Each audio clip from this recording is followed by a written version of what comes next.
All right, let's do this. I'm Ben, and I hope this talk is everything you dreamed of. Firstly, thank you so much for being here, and thank you to Moov for having me back again. I've spent the last few years building fintech products from the ground up, but today I want to talk to you about something that gets bolted on quite often, security.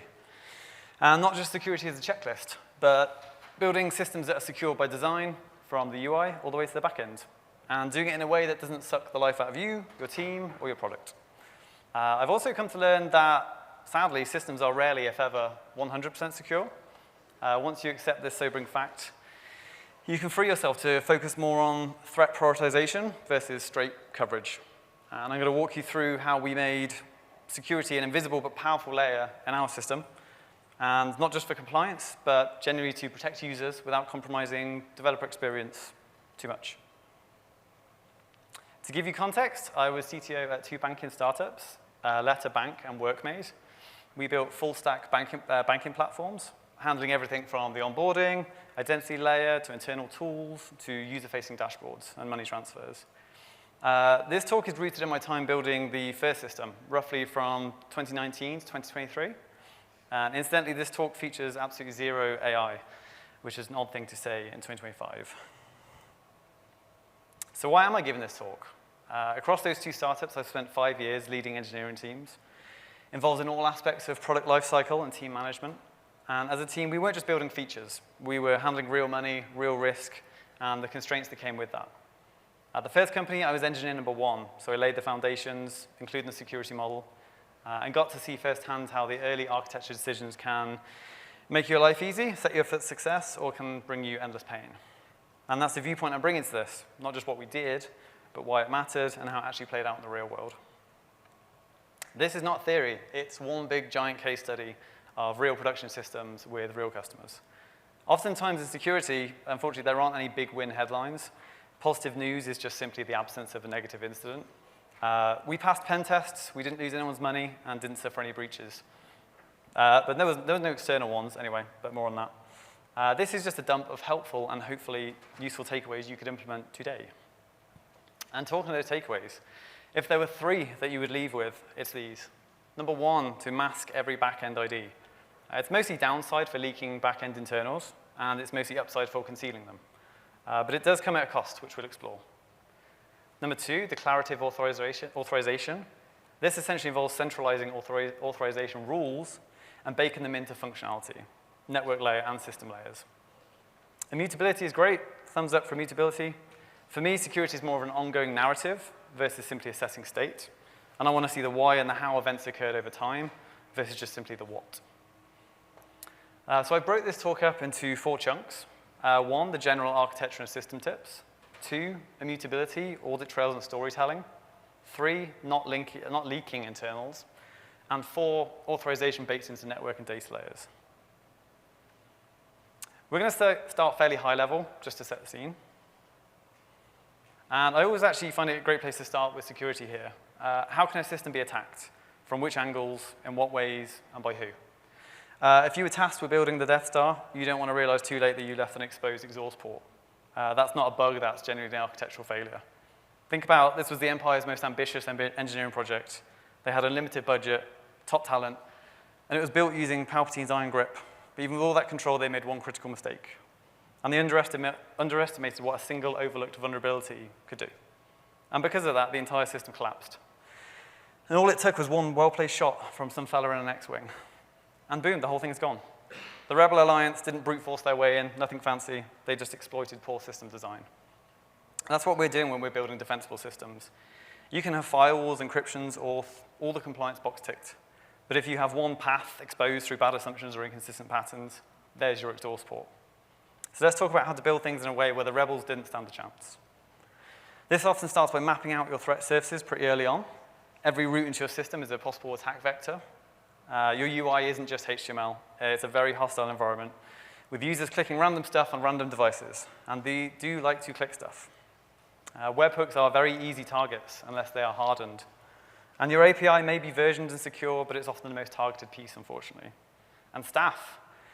Even the best-intentioned human can be phished, socially engineered, or just make a mistake. And hands up if you've ever been an attack vector yourself. No one, okay. Just me. So start by zooming out.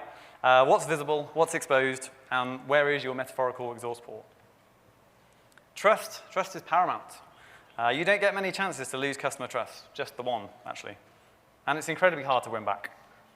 We weren't simply handling ones and zeros. We were handling payroll, rent, food, and a single bug might mean someone's mortgage payment doesn't go through. So yeah, I'd personally rather lose a little sleep over a false positive alert than wake up to a real incident. Because at the end of the day, money can move very, very fast, but trust can move extremely slow. For context, I want to briefly outline the tech stack we used. We had GraphQL. GraphQL acted as the intent parser. The front end asked for exactly what it needed and nothing more. That meant tighter control of sensitive data and a cleaner audit trail. With strict data contracts between the UI and the API, we could see exactly what was exchanged over the wire. gRPC, we used that for internal service calls. It was fast, it's type safe, it's schema first, and it's perfect for money movement where data contracts need to be unambiguous. etcd was at the heart of the data storage, so it gave us a rock-solid, consistent data store for coordination and event state. It was immutable by default, which made it ideal for anything audit critical, whether it was logging every permission change, tracking API method registrations, or maintaining system configuration history. Under the hood, it's powered by Raft, a leader-based consensus algorithm. That means that all writes go through a single elected leader to ensure consistency across the cluster. What's clever, though, is that the client doesn't need to know who the leader is.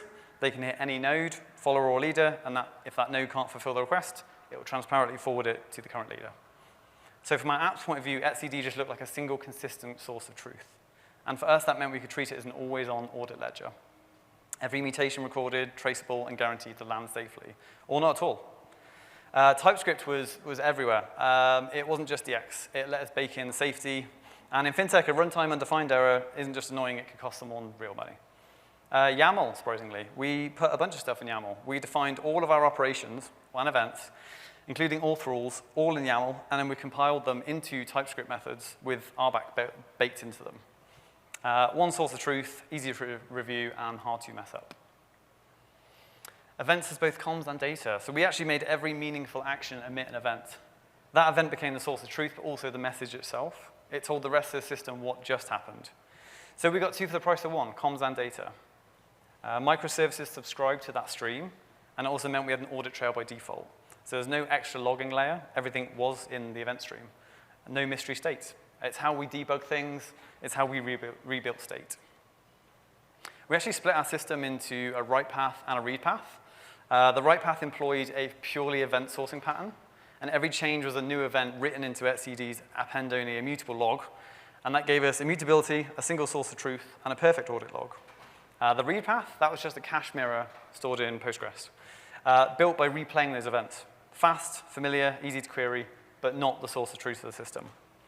That's let us optimize for different guarantees and different paths, strong consistency on the write side, and performance on the read side. And yes, that did mean eventual consistency. This didn't need to be the fastest platform in the world, but it needed to be correct. So we were okay with a short lag between the write landing in etcd and being reflected in Postgres. Because of our use case, especially things like back office dashboards and fraud review tooling, freshness within a second was totally fair trade for reliability and scale. The write action also returned the newly generated payload to the client, so they had access to it instantly.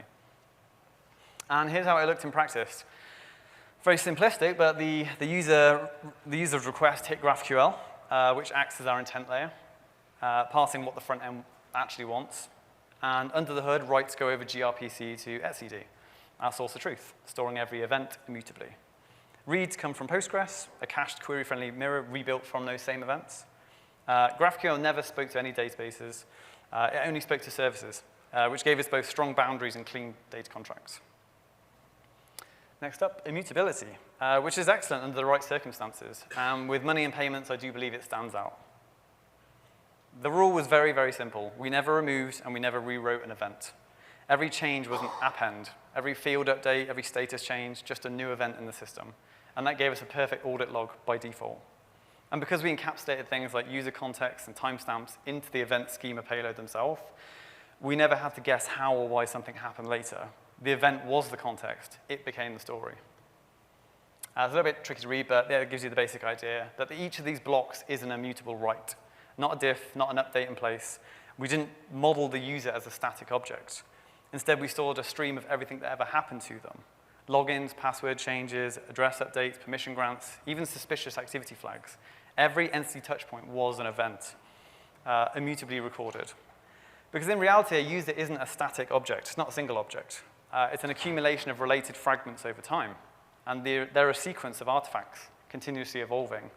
So what we call a user is just the result of reducing that event stream down to a snapshot in the present moment. Think of it like a Git repo. Head is useful, but the real truth is in the commit history. And just like Git, that history gave us auditability, accountability, and the ability to replay and rewind state if something went wrong. So when people talk about modeling users, we flip that on its head. We didn't actually model them. We observed their actions, and we stored those observations in a stream. That let us reconstruct the state at any point and trace every change back to its source and debug flows with complete clarity.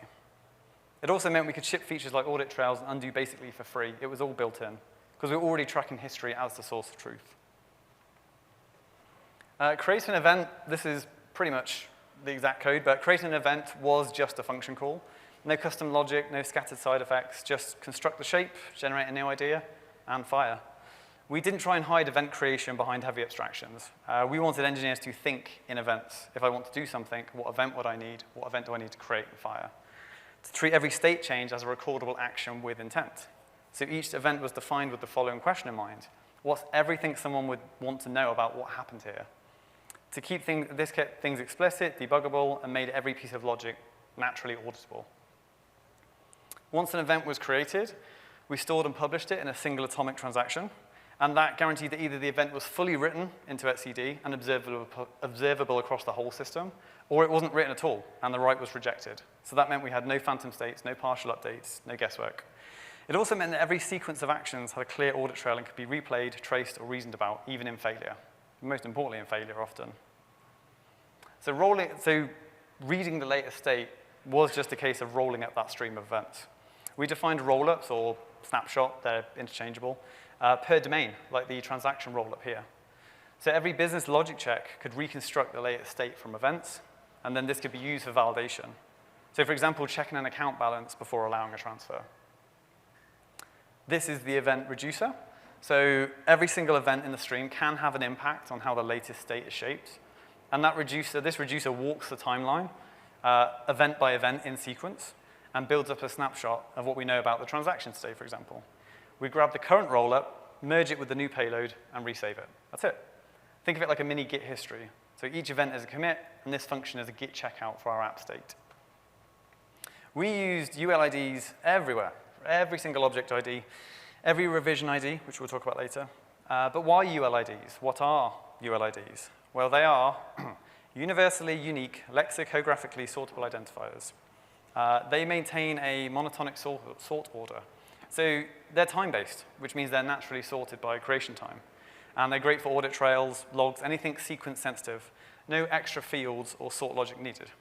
They're globally unique. They're like UUIDs, but they are shorter and easier to read, which is great for logs, even better for your sanity. Built-in traceability, the timestamp is actually built into the first 48 bits of the ID. So you don't necessarily need to maintain a separate created app field. They are perfect for event sourcing. Each write gets a ULID. This gives you an ID, a sort key, and a timestamp all in one. So it's easy to paginate, replay, or rebuild state from. They're fairly index-friendly. So their lexicographic order means that inserts are fast and pretty storage compact. In fintechs, that means better ordering, simpler debugging, and scalable storage, all in one ID format. Why immutability? So when every change in your system is an append-only event, you don't just track state, you tell a story. You can rebuild any view of state at any point in time, or ditch state entirely and replay the log. In fact, a courageous colleague of mine built a couple of systems, microservices in Rust that on initialization sucked up every single event for certain streams from the system that ever occurred ever, and built a very, very hot in-memory cache of the latest system state, subsequently responding to new events as they came in, updating that very, very hot cache.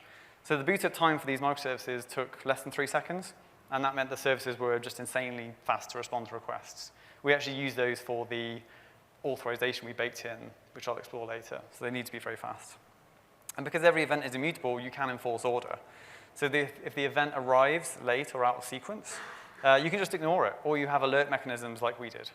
That triggered, in certain cases, for state to be rebuilt by replaying events. So Postgres was our read layer. Postgres is fast, it's familiar, your family loves it, and it's cacheable. But the source of truth is the event log. Every time an event hits, we hydrate Postgres with the latest state, but only if the revision is newer. That way, even if the events arrive out of order, we don't overwrite good data with stale data. As you can imagine, you wouldn't want to overwrite your old bank balance, or your new bank balance with an old one. This gives us a near real-time mirror of state that's cheap to query. While keeping the event stream as a single source of truth, we could keep these cache mirrors dumb. We never used them for business logic or validation. They just dumbly stored everything that was given to them and dutifully returned it when queried. This is how we kept order. Every event in its metadata carried a revision, which was globally incremented. Not per table, not per entity, not per type, but globally across the whole system. Just one linear history. So when we hydrate state, we can only update rows if the incoming event's revision is newer than what we've already stored. So even if two events race in, only the correct one wins. If we did receive an event out of order, we built mechanisms whereby the cache mirror could request that the stream for that object, say a transaction or a user or an account, were replayed. So it could blow away its cache state and rebuild. So we essentially built self-healing cache mirrors, and they were a blessing. That's how we keep consistency in a distributed, event-driven system, with one simple rule. Unlike Jack from Lost, we don't go back. Moving on to hiding inner workings. We enforced, one of the first principles was never leaking back-end internals to the outside world. That meant no exposing raw database IDs and URLs or API responses, no trusting that the clients would behave well, and no assumptions that internal structure should be public knowledge. So we treated every internal object as though an attacker might try and guess or misuse it. So how do we protect those internals? Well, with a walled garden. Walled gardens are about containing and obscuring knowledge. You don't want to give attackers a map of the castle. If something fails, don't necessarily leak why. If something doesn't exist, don't blindly just confirm it. So internal info showing up externally, even in error messages or timings, should be treated as a leak, or at least with great, great care. So when in doubt, conceal. You don't get points for being verbose in security. Security is often a tussle between convenience and safety, and we gave up as much convenience as was reasonable, so our users still had a good UX. And in the name of staying safe, we shouldered the burden of that lack of convenience. This one stung a bit. So during a very early internal audit, our in-house security expert found that you could access another user's checking account by simply pasting their account ID into your own dashboard's URL.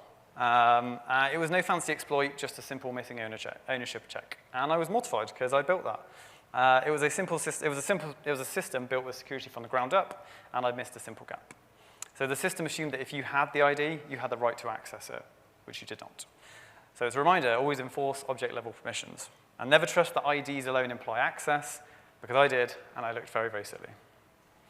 To fix that, I designed and built a masking system, which seemed like the least I could do, given the previous snafu. Instead of exposing internal IDs, we generated, in its place, a short-lived opaque token that pointed back to the real ID. And we did all this in the GraphQL layer. So the front end sees something like the ID on the right, which really maps back to the real ID on the left. So behind the scenes, we store a mapping to that ID with an expiry and a user context. So the masking library that I built handles both mask and retrieve, so developers never actually had to manually touch IDs in user-facing code again. So a very quick example of how the masking worked. The mask itself is just a short URL-safe string, something like the string from the previous slide that I showed you. And behind the scenes, we store that in Redis with a TTL, bundling with it metadata like the original ID and who owns it. It's an ephemeral, scoped, and it's tied to intent. So it's great. So even if someone intercepts it, it's basically useless outside its narrow, time-based, authenticated context.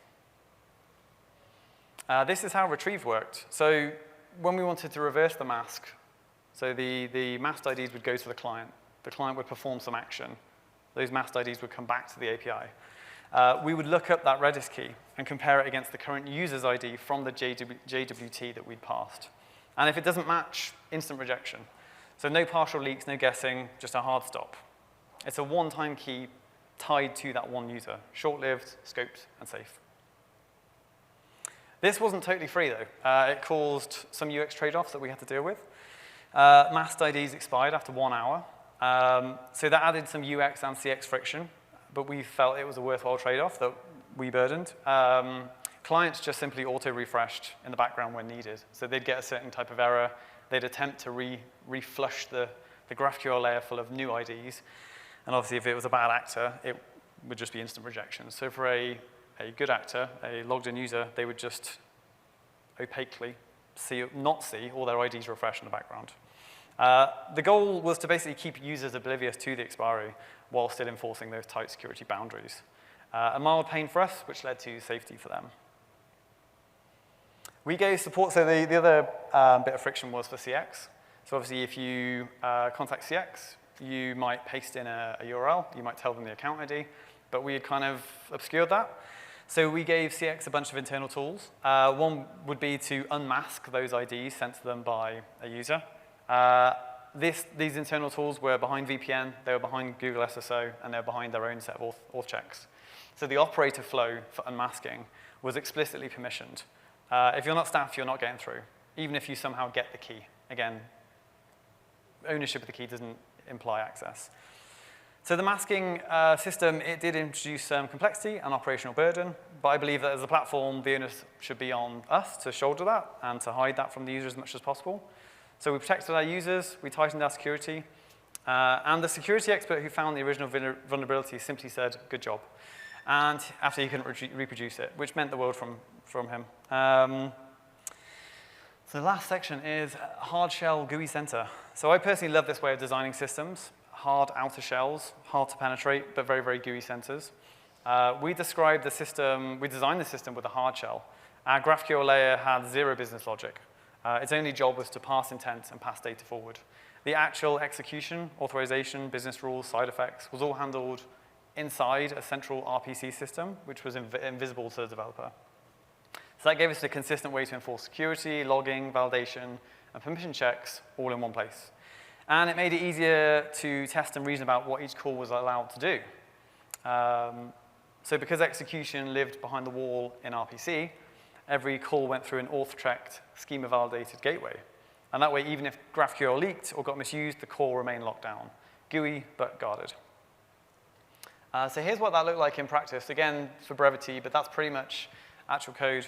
GraphQL takes the user's input, in this case, to open an account, hands it off through RPC to the dedicated microservices.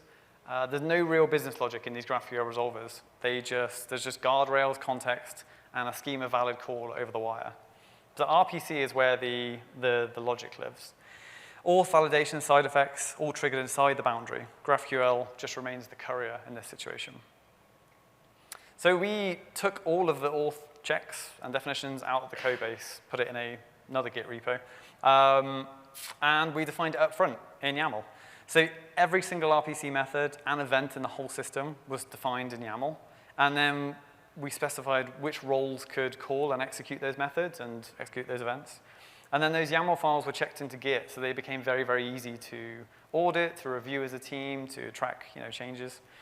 And then at build time, we generated TypeScript methods and middleware directly from those definitions. So there's no handwritten logic, there was no inconsistency with forgotten if statements, and there was no embarrassing URL tags.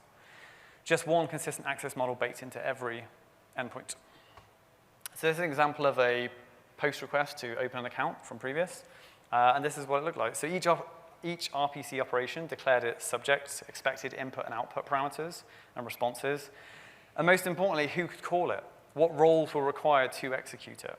So the JWT from the incoming request was passed, the roles were pulled from that Rust service I mentioned earlier, and then it went through this middleware. So if the roles didn't match what was defined up front, it was just rejected. And this was just defined everywhere. So all the methods that got generated, this is all baked in for free, essentially.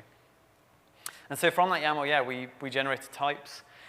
We generated structured handlers like this. This was like the boilerplate scaffolding that would get generated, and then you take that and put your business logic in.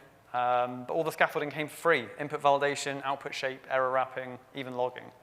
So engineers could focus on the actual business logic, because who likes writing boilerplate? And because every operation was defined in YAML, it meant one central source for both access and behavior. The TypeScript was generated, so reviews were focused, diffs were clean, and no one was hiding logic in obscure files. Everything was visible and everything was traceable. So we could review it as a team, so security was at the forefront of our mind when thinking about the system during most PRs. Security wasn't just simply obscured in a checkbox hidden in some cloud provider's dashboard that only a couple of people had access to. So when security becomes declarative, developers don't have to remember every guard, every pattern, every gotcha. They just describe intent and let the system enforce it. So it's not just safer, it's faster. It means less cognitive load on me as a developer. It prevents copy-paste errors and frees up teams to focus on real logic instead of boilerplate. So every RPC method went through a middleware check, and I don't expect you to read all that, but that is the example of what was generated per call.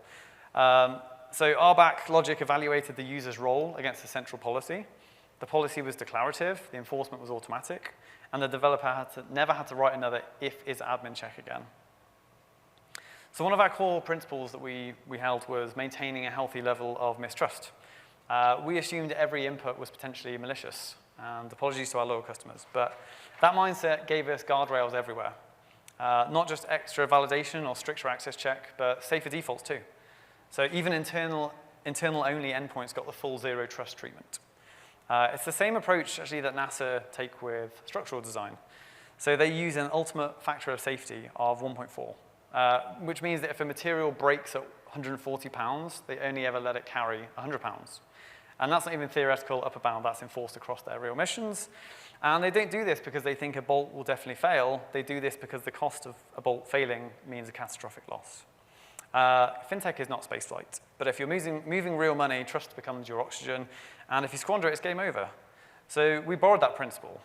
We didn't do what's the minimum that works, we did what's the minimum that doesn't fail. So yes, it cost us some cortisol spikes as engineers, but it saves our users from much worse pain later. So paranoia became a feature, not a flaw. To close things out, I just want to leave you with a few core principles, the kind that kept us from accidentally building Death Stars with exposed exhaust points. And those principles helped us build secure, resilient systems where the trust was earned and not assumed. They're not just for banking, they're for any system where failure has real consequences. So let's walk through them. Avoid exposing back-end internals like IDs. They are not API design, they're implementation details. So exposing them creates tight coupling, increases security risk, and leaks structure. Instead, treat public identifiers like product design, intentional, safe, and ephemeral if needed. Every layer of your system, GraphQL, RPC, microservice, database, it should presume that the input is wrong until it's proven otherwise. Validate early and often, and don't trust the upstream to have done it right, but make this process invisible to developers so they don't have to think about it. This isolates the blast radius and stops malformed or malicious data from leaking deeper. And if you've ever had to scrub bad data from a database, it's a complete pain. Prefer event logs over state snapshots. State gives you a still frame, events give you the whole movie, and audit logs give you the director's commentary. So event logs let you replay, debug, and reconstruct exactly what happened. It's crucial for audits, forensic, and business logic.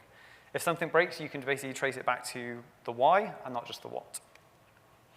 Yes, performance does matter. Of course it does. It always will.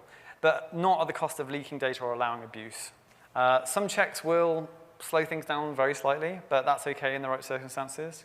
Users will rarely notice milliseconds. They always notice breaches. And they'll always pick safe money over less milliseconds. And that's everything from me, so thank you so much for listening. Hopefully there's something useful in there, or at least something that you can copy-paste and coin it yourself. And if you want to hear about security, system designs, or just chat, I will be here or getting coffee outside. So thank you for listening.